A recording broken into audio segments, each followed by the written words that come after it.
जग में सुंदर है दो नाम, जग में सुंदर है दो नाम, चाहे कृष्ण कहे या राम, चाहे कृष्ण कहे या राम। श्री कृष्ण गोविंद हरे मुरारे, हे नाथ नारायण वासुदेवाय, हे नाथ नारायण वासुदेवाय, हे नाथ नारायण वासुदेवाय।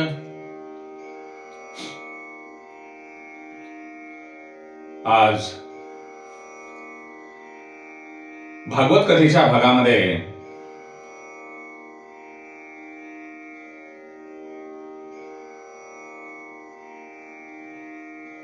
जे ज्ञानी परमहंस आहेत,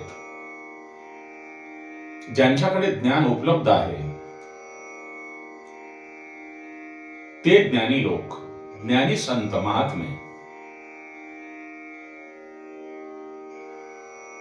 आपल्याकडे उपलब्ध असलेल्या ज्ञानाच्या माध्यमातून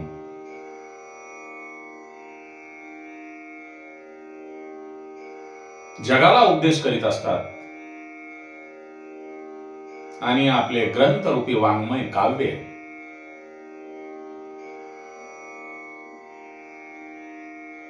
जसे माऊली जगद्गुरु तुकाराम महाराज, संत नामदेव महाराज, निळोबाराय, चोखामेळा, जनाबाई, आपल्या समोर जेवढे काही ज्ञानी परमहंस आहेत, संत आहेत,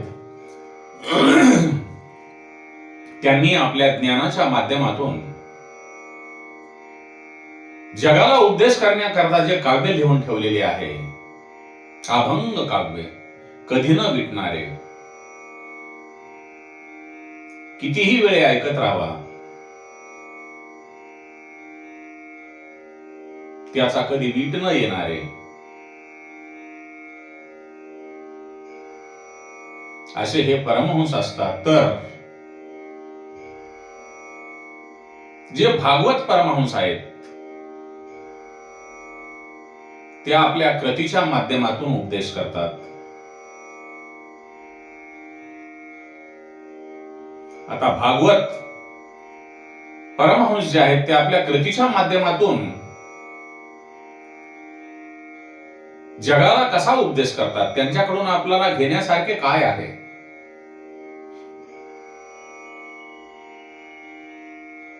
राजा भरत, राजा भरताच्या कथेवरून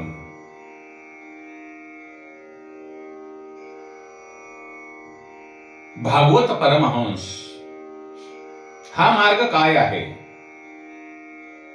त्यांच्या कृतीतून आपणाला काय मिळते, हे आपल्या लक्षात येईल.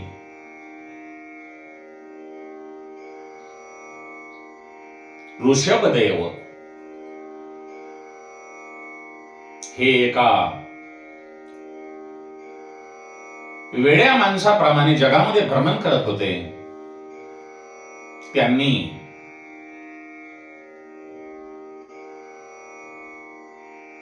सर्व संघाचा, सर्व गोष्टींचा त्याग केलेला होता. त्यांना देहाचे भान राहिलेले नव्हते, परंतु राजा भरत जो होता, तो मात्र सर्व प्राणी मात्रामध्ये ईश्वर भाव ठेवून सर्वांची सेवा करत असतो. तो म्हणतो, मी चराचरांचा सेवक आहे.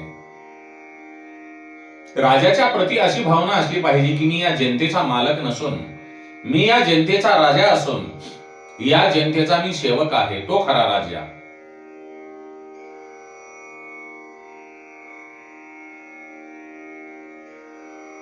आपला जो 5वा स्कंद आहे, आपण ज्या स्कंदामध्ये कथा करत आहोत, तो पंचम स्कंद म्हणजे भागवताचा ब्राह्मण आहे.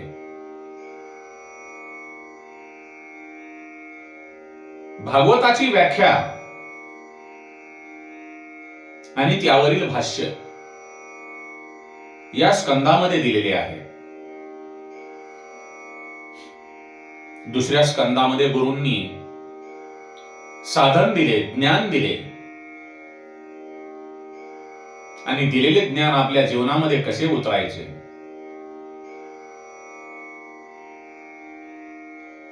हे तिसऱ्या आणि चौथ्या स्कंदाच्या सर्ग आणि विसर्ग लीलामध्ये दाखवलेले आहे. आणि आपणाला जे प्राप्त झालेले ज्ञान आहे ते आपल्याकडे कसे स्थिर करायचे हे 5व्या स्कंदामध्ये दिलेले आहे.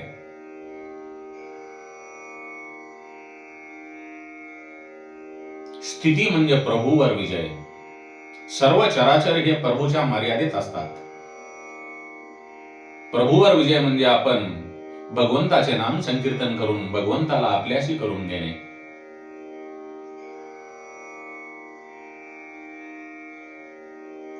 सुखदेवांना राजा परीक्षित आरंभी प्रश्न विचारतो. मनु महाराजांचा राजा पुत्र प्रियव्रत, याला लग्न करायची इच्छा नव्हती,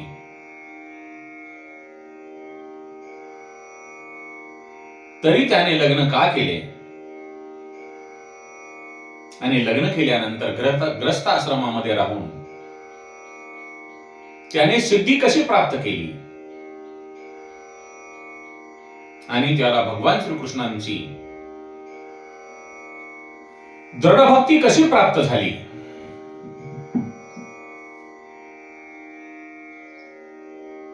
राजा परीक्षितांच्या प्रश्नाचे निरसन करण्यासाठी सुखदेव त्याला सांगतात, राजन,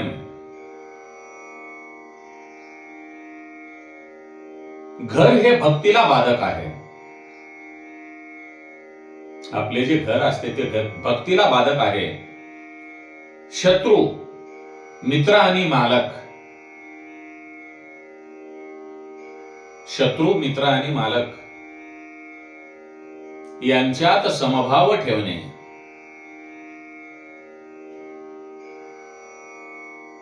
जो ग्रस्ताश्रमी मनुष्य आहे, ग्रस्त आहे, त्याला शक्य होत नाही. मग भगवान श्रीकृष्णांचा ग्रस्त आश्रम कसा होता? ते पण ग्रस्त आश्रमी होते. ग्रस्त आश्रमामध्ये राहून सर्वांभूती परमेश्वर, स्वतः भगवान श्रीकृष्ण हे परमेश्वर असल्यामुळे ते सर्वांमध्ये समभाव ठेवत होते. श्रीकृष्णांच्या घरी दुर्योधन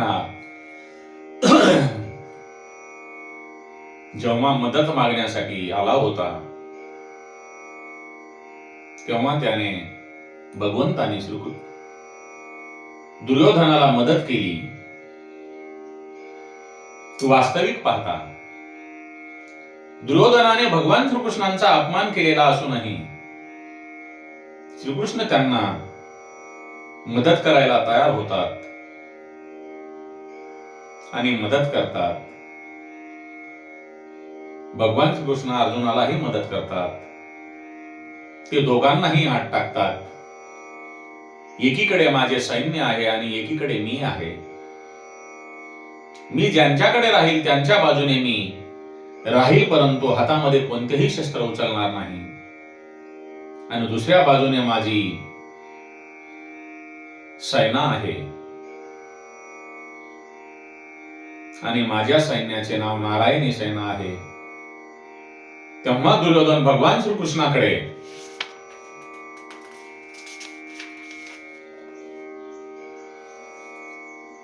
भगवान श्रीकृष्णांची नारायणी सैन्याची मागणी करतो. श्रीकृष्ण त्यांना सेना देतात आणि भगवान श्रीकृष्ण हे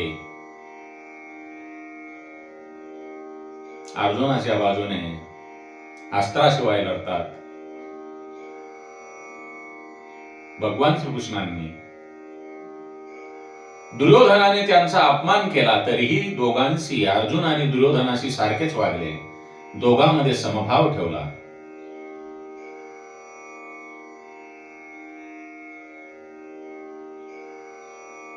ज्या घरामध्ये भक्ती होत नाही, भगवंताचे नाम संकीर्तन होत नाही, त्या घरामध्ये अनेक प्रकारचे विक्षेप आणि उपाधी येत असतात. तेव्हा प्रियव्रत राजाने विचार केला की मला हा व्यवहार सोडायचा आहे. परमार्थात अभेद बुद्धी आणि व्यवहारात भेद बुद्धी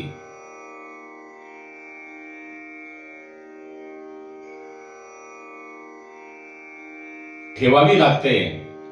आणि भेदभाव जर केला, भेदभावामुळे सर्व दोष अंगामध्ये येतात. काम, क्रोध, राग, द्वेष, विकार त्यांच्या बरोबर येतात. आणि ज्ञानी पुरुष, जे ज्ञानी पुरुष आहेत ते सर्वत्र अभेद भावाने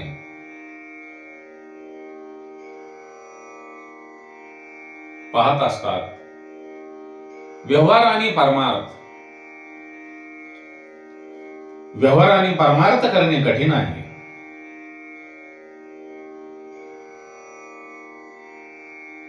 भेदभावामुळे व्यवहारात विषमता आणि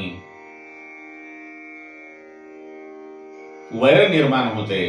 म्हणून ज्ञानी लोक, जे ज्ञानी परमहंस आहेत, ते सर्व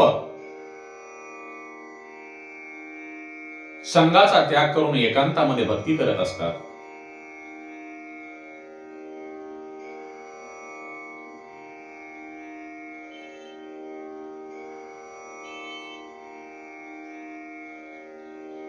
प्रियव्रत राजांना अशी इच्छा झाली की त्यांनी एकांतामध्ये बसून भगवंताची भक्ती करावी. आणि तो राजा भगवंताची भक्ती करण्यासाठी ज्या वेळेला वनामध्ये निघून जातो तेव्हा ब्रह्मदेव तिथे येतात. तेव्हा प्रियव्रत राजाला ब्रह्मदेव सांगतात, हे राजन, तू जे काही सर्व सोडून आला आहेस ते योग्य नाही. कारण आपल्या प्रारब्धामध्ये जे काही लिहिलेले आहे, आपल्या पूर्वीच्या जन्मामध्ये आपण जे काही केलेले आहे ते प्रारब्ध भोगल्याशिवाय चालत नाही आणि भोगावेच लागते. त्यामुळे तो राज्य कर, तुला वनामध्ये जाण्याची गरज नाही.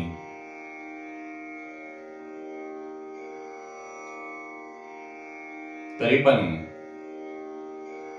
राजा भरत हा आपल्या संसाराचा त्याग करून वनामध्ये गेला आणि त्याने तेथेही आपला संसार उभा केला. त्याने वनामध्ये जाऊन एक चूक केली.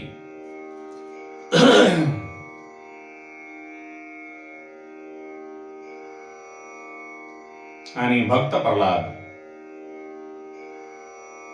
हा भगवंताचा भक्त दैत्यामध्ये राहून अनेक प्रकारचे दुःख भोगून घरामध्ये भक्ती केली.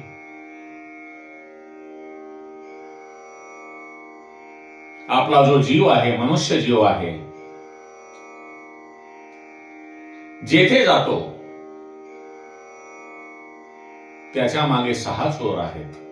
आता ते म्हणाल आपण 6 चोर कोणते? माणूस तर एकटाच जातो, परंतु त्याच्या मागे 6 चोर आहेत. ते म्हणजे कोणते? काम, क्रोध, लोभ, मोह, मद आणि मत्सर हे जे षडरिपू आहेत, विकार रूपी चोर आहेत, हे त्या जीवाच्या मागे जातात. संसारात राहून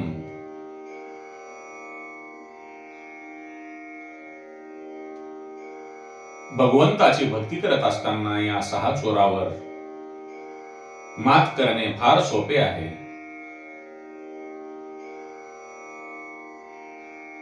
या ग्रस्त आश्रमाच्या किल्ल्यामध्ये राहून आपल्या अंगातील जे 6 चोर आहेत विकाररूपी,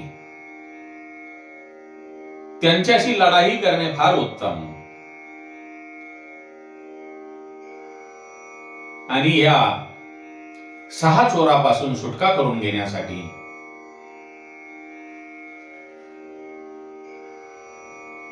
जर तुम्ही संसार सोडून वनामध्ये गेलात तर त्या शत्रूंना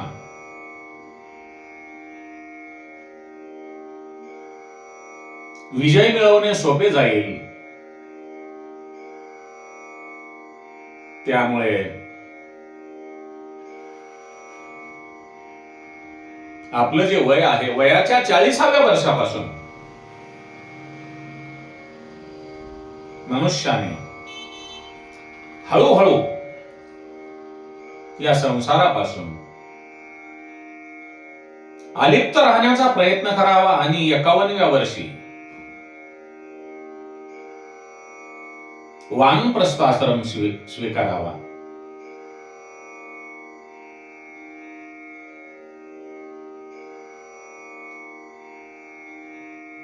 प्रियवत राजाने ब्रह्मदेवांच्या सांगण्यावरून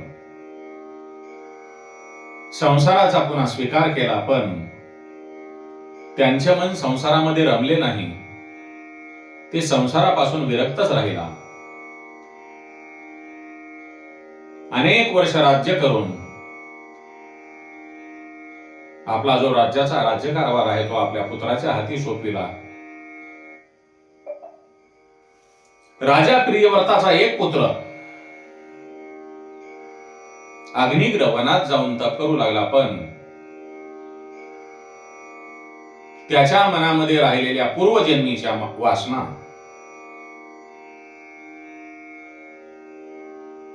त्या विघ्न करू लागल्या. सांगण्याचे तात्पर्य, एकदा आपल्या कोणत्याही गोष्टीचे जर सुख इंद्रियांना मिळाले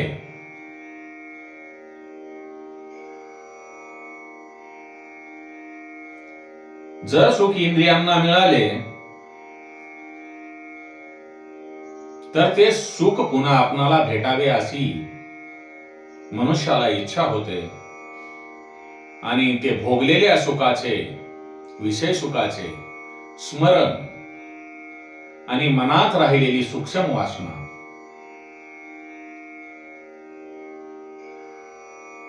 हे पूर्वचित्ती असल्यामुळे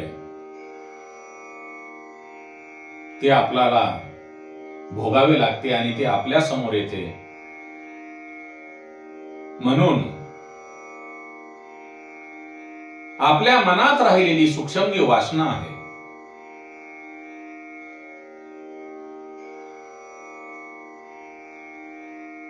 जोपर्यंत विषयाबद्दल आकर्षण आहे तोपर्यंत जे विषय आहेत त्यांचा नाश होत नाही. म्हणूनच आपले मन निवृत्त होण्यापूर्वी वानप्रस्थ आश्रमाचा स्वीकार करू नये.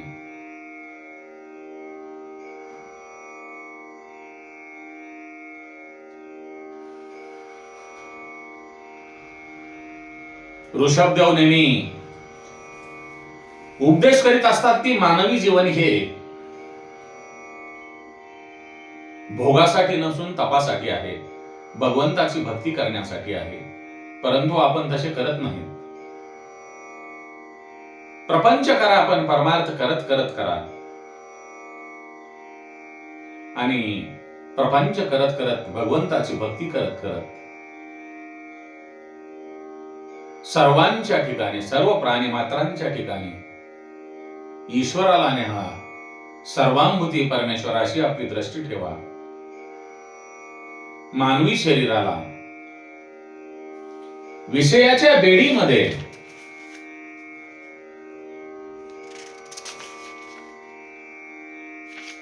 जबडू नका.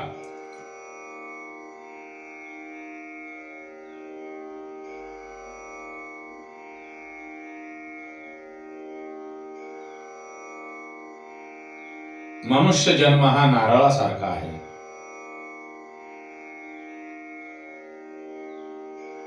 जोपर्यंत नारळात पाणी असते तोपर्यंत नारळाच्या वरचे कठीण आवरण टिकून राहते.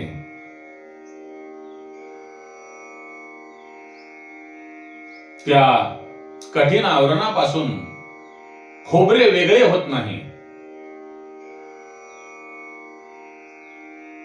नारळाचा वरचा भाग म्हणजे माणसाचे शरीर आणि आतील खोबरे म्हणजे मनुष्याचा आत्मा आहे. नारळातील पाणी म्हणजे विषय रस आहे. मनुष्य प्राण्याला जोपर्यंत विषयाबद्दल स्नेह असतो तोपर्यंत आत्मा देहापासून निराळा आहे असे वाटत नाही. किती सुंदर उदाहरण आहे. म्हणून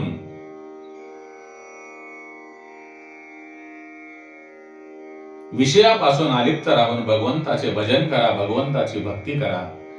यामध्येच सकळ काही मंगळ आहे, नाही तर अमंगळ आहे.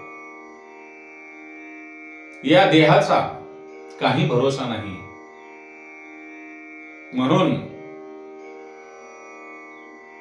श्री कृष्ण गोविंद हरे मुरारे, श्री कृष्ण गोविंद हरे मुरारे. हे नाथ नारायण वासुदेवाय, हे नाथ नारायण वासुदेवाय.